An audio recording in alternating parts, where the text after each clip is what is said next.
Hello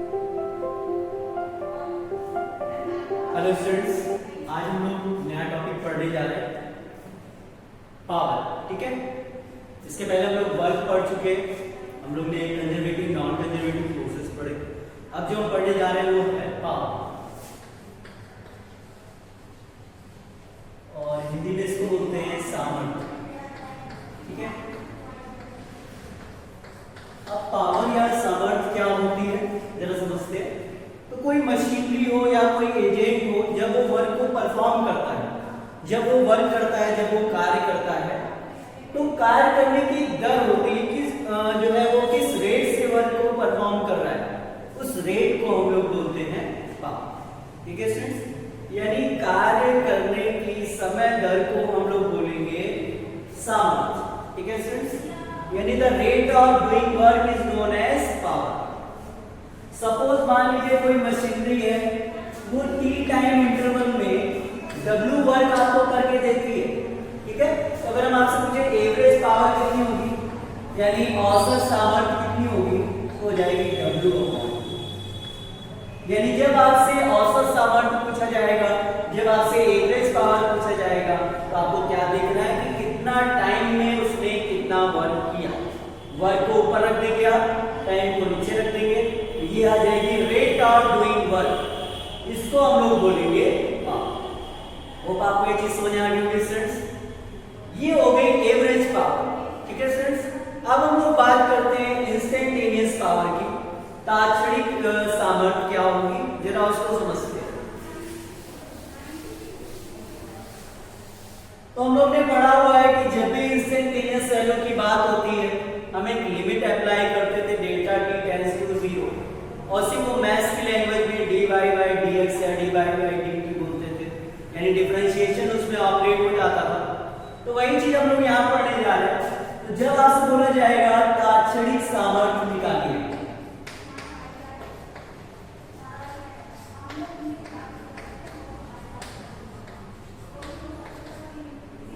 तो आपका formula बनकर के आएगा dW/d, यानी very short interval of time, यानी dt में अगर वर्क परफॉर्म होता है dW, तो उनका जो रेशियो आएगा उसके करेस्पॉन्डिंग अगर आप रेट को कैलकुलेट करोगे तो उसको बोलोगे तात्क्षणिक सामर्थ्य, यानी इंस्टेंटेनियस पावर। उसका फॉर्मूला हो गया dW/d। ओके स्टूडेंट्स, तो सबसे पहले हमने समझा कि पावर क्या होती है। तो पावर क्या है, जब कोई मशीनरी है, जब कोई एजेंट है, वो वर्क को परफॉर्म कर रहा है, तो उसने कुछ टाइम में कुछ वर्क किया होगा, तो उसके वर्क करने की जो रेट हो जाएगी उसी को बोलेंगे उसकी पावर। यानी जब कोई मशीनरी या कोई कार्यकर्ता जो है वो कार्य को कर रहा है, तो उसके कार्य करने की जो समय दर होगी उसको उसकी सामर्थ्य बोलेंगे।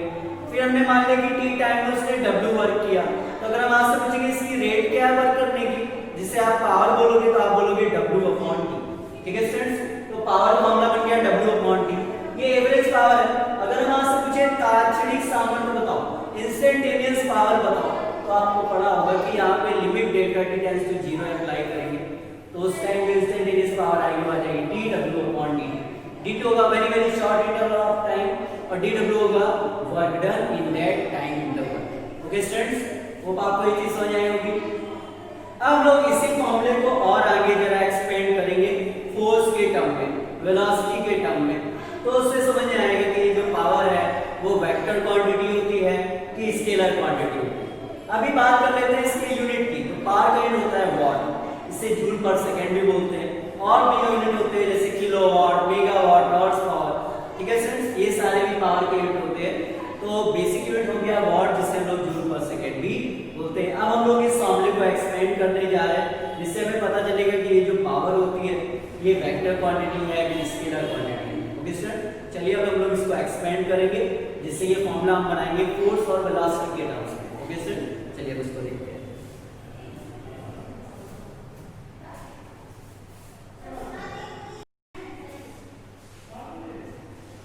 चलिए देखिए, पावर का जो फॉर्मूला हम लोग ने बनाया वो बनाया dW/d। तो अगर हम लोग dW की बात करें, तो अगर आपने किसी पे फोर्स लगाया होगा, उसकी वजह से उसमें बहुत शॉर्ट डिस्प्लेसमेंट आया होगा, तो उन्हीं का जो डॉट प्रोडक्ट होगा उसी को तो आप dw बोलोगे, यानी dw इक्वल टू होगा f vector dot ds vector. ठीक है, अब ये वैल्यू उठा करके यहाँ हमको रखनी है, तो p इंस्टेंटेनियस हम लोग निकाल लें, याद रखिएगा, तो हो जाएगा dw की जगह आ जाएगा f vector dot ds vector upon में आ जाएगा dt। अब अगर आप इस टर्म को देखो तो ds है शॉर्ट डिस्प्लेसमेंट और dt है शॉर्ट टाइम इंटरवल, तो इनका जो रेशियो होता था वो तो वेलोसिटी होती थी, तो p इंस्टेंटेनियस बन करके आ गया f वेक्टर डॉट v, यानी instantaneous power is the dot product of force applied on a body and velocity produced in it, यानी जो तात्क्षणिक सामर्थ्य होती है वो बल तथा वेग के डॉट गुणन के बराबर होती है, अदिश गुणन के बराबर होती है, और जितनी भी क्वांटिटीज डॉट प्रोडक्ट से ऑब्टेन होती है वो स्केलर होती है, इसीलिए जो पावर है वो एक स्केलर क्वांटिटी है। होप आपको ये बात समझ आ गई होगी स्टूडेंट्स। अच्छा, इससे आप और भी रिजल्ट निकाल सकते हो, जैसे कि हम इसको एक्सपेंड कर ले तो आ जाएगा f cos थीटा, अगर थीटा 90 है तो पावर 0 आ जाएगी, है ना स्टूडेंट्स। तो इससे और भी चीजें हम लोग समझ सकते हैं। तो ये था पूरा कंसेप्ट पावर का। फिर हम लोग ने इंस्टेंटेनियस पावर पढ़ा, वो होगा dw अपॉन dt। dw को हम लोग लिखेंगे f vector dot ds vector, तो f vector dot ds vector और अपॉन वाला dt इसके साथ भेज दिया तो ये बन जाएगा वेलोसिटी, तो पावर इंस्टेंटेनियस बन गई f vector dot v vector, यानी जो इंस्टेंटेनियस पावर है वो फोर्स और वेलोसिटी के डॉट प्रोडक्ट के बराबर होती है, और डॉट प्रोडक्ट की स्केलर क्वांटिटी देते हैं तो p इंस्टेंटेनियस जो है जो पावर होगी वो स्केलर क्वांटिटी हो जाएगी। फिर अगर हम लोग इसको एक्सपेंड कर ले फॉर्मूले को तो बन जाएगा f cos थीटा, अगर थीटा 90 डिग्री है तो यहाँ से पावर आपकी 0 आ गई। ओके स्टूडेंट्स, होप आपको पावर वाला टर्म अच्छे से क्लियर हो गया होगा। अब हम लोग मूव करते हैं एनर्जी की तरफ कि एनर्जी क्या होती है। तो अब हमारा नेक्स्ट टॉपिक है एनर्जी। देखते हैं एनर्जी क्या होती है। तो इस चैप्टर का नेम ही था वर्क, पावर एंड एनर्जी। तो वर्क क्या होता है, हम बॉडी पे फोर्स लगाते हैं, वो बॉडी डिस्प्लेस होती तो हम बोलते हैं अपने वर्क की। फिर वर्क करने की जो रेट होती है उसको हम लोग बोलते हैं पावर। अब हम लोग पढ़ने जा रहे हैं एनर्जी। तो अगर हमसे कोई पूछे आप वर्क क्यों कर पा रहे हो, तो हम बोलेंगे हम वर्क इसलिए कर पा रहे हैं क्योंकि हमारे अंदर एनर्जी, यानी the quantity that is needed to do the work is known as energy, और the capacity of doing work is known as energy, यानी कार्य करने की जो क्षमता हमारे अंदर है वो जिस भौतिक राशि की वजह से उस भौतिक राशि को हम लोग एनर्जी बोलते हैं, उस भौतिक राशि को हम लोग ऊर्जा। ठीक है स्टूडेंट्स, तो the capacity of doing work और the physical quantity that is needed to do work is known as energy. अब एनर्जी कई टाइप्स की होती है, वो सब कुछ हम लोग पढ़ेंगे। जैसे आपने पढ़ा होगा जैसे पेट्रोल वगैरह इनमें केमिकल एनर्जी होती है, ठीक है।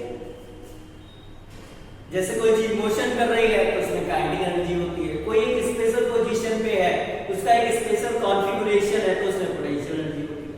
तो वो सारी एनर्जी के बारे में हम लोग पढ़ेंगे एनर्जी वाले टॉपिक पे, ठीक है। और ये देखेंगे कि एनर्जी एक फॉर्म से दूसरे फॉर्म में चेंज होती है, वो खत्म नहीं होती है, वो प्रोड्यूस नहीं होती है, वो हमेशा एक फॉर्म से दूसरे फॉर्म में बदलती रहती है। फॉर एग्जांपल जैसे आपके घर में फैन घूम रहा हुआ है तो आप फैन को कौन सी एनर्जी देते हो, इलेक्ट्रिकल एनर्जी, बदले में वो रोटेशनल एनर्जी आपको दिख रही है तो आपने इलेक्ट्रिकल एनर्जी दी, बदले में आपको मिली रोटेशनल एनर्जी। तो देखिए एनर्जी एक फॉर्म से दूसरे फॉर्म में बदल गई, है ना स्टूडेंट्स। तो अभी सारे टॉपिक में हम लोग यही सब पढ़ेंगे कि एनर्जी कितने टाइप की होती है, उनके फॉर्मूले डिराइव करेंगे, ठीक है स्टूडेंट्स। ग्रेविटेशन पोटेंशियल एनर्जी जैसे आपने जो है 9th में पढ़ा होगा एमजीएल, काइनेटिक एनर्जी पढ़ेंगे जिसका फॉर्मूला आपने पढ़ा होगा हाफ mv स्क्वायर, फिर इलास्टिक पोटेंशियल एनर्जी और स्प्रिंग पढ़ेंगे हाफ kx स्क्वायर। ये सारे फॉर्मूले हम लोग पूरा डिराइव करेंगे, पूरा उनको अच्छे से समझेंगे। ओके स्टूडेंट्स, एक बार फिर से रिवाइज कर लेते हैं। हम लोग ने सबसे पहले आज पढ़ा पावर क्या होती है, तो power is the rate of doing work, ठीक है। उसके यूनिट क्या होते थे, वॉट। वो कैसी क्वांटिटी है, स्केलर क्वांटिटी है। दो टाइप की पावर हमने पढ़ी, एक एवरेज पावर और इंस्टेंटेनियस पावर। जो इंस्टेंटेनियस पावर पढ़ी उसका फॉर्मूला बन गया था F vector dot V vector, यानी जो इंस्टेंटेनियस पावर होती है वो फोर्स और वेलोसिटी के डॉट प्रोडक्ट के बराबर होती है, और क्योंकि वो डॉट प्रोडक्ट से आ रही है इसीलिए वो स्केलर होती है। ओके स्टूडेंट्स, फिर हम लोग ने एनर्जी पढ़ा। एनर्जी क्या होती है? तो energy is the capacity of doing work, it is the physical quantity that is needed to do work. कार्य करने की जो क्षमता है उसको ऊर्जा कहते हैं, और कार्य करने के लिए जिस भौतिक राशि की आवश्यकता है उसको भी ऊर्जा बोलते हैं। ऊर्जा कई प्रकार की हम लोग को पढ़नी है, जैसे पोटेंशियल एनर्जी हुआ, काइनेटिक एनर्जी हुआ, तो सब लोग नेक्स्ट वीडियो में समझेंगे। ओके स्टूडेंट्स, आपको ये सारे टॉपिक क्लियर हो गए होंगे। Thank you lot.